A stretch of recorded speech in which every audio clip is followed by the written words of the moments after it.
Hey there, this is Stephanie Freeman with Share Your Strong for Your Strong Talk this week.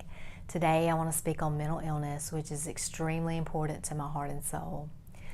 But I want to speak more so on the battlefield of our mind, which is what I believe contributes to the mental illness that we come in contact with day to day within ourselves.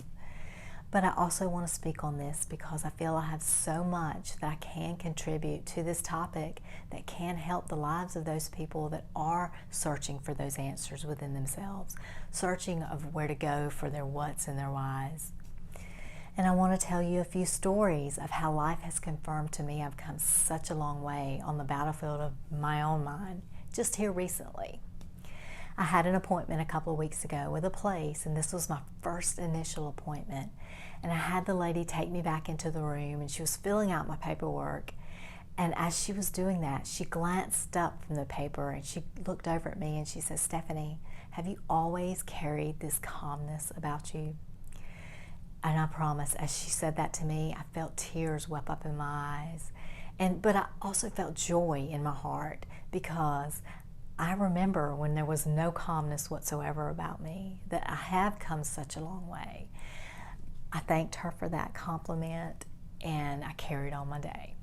Well, yesterday after work, I go to the park sometimes to ground myself and clear my mind.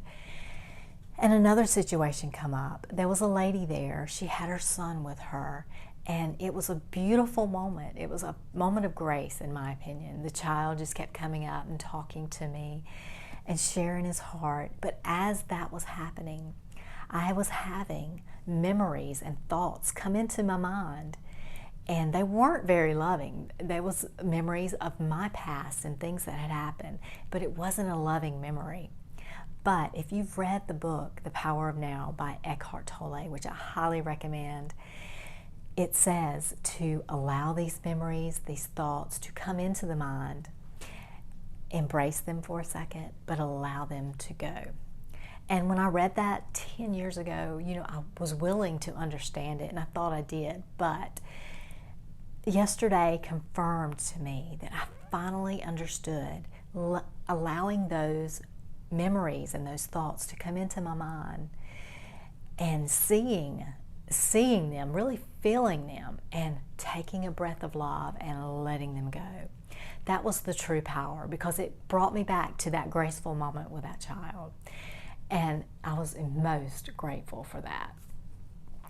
But my message today is, if you find yourself in these moments, take a look at your own thoughts, take a look at your own mind, and be willing to search out those answers of why you're feeling that way. And I promise it'll bring a lot of peace and so much joy to your life. Thank you all for joining me, and I send you guys so much love. Stay strong, y'all.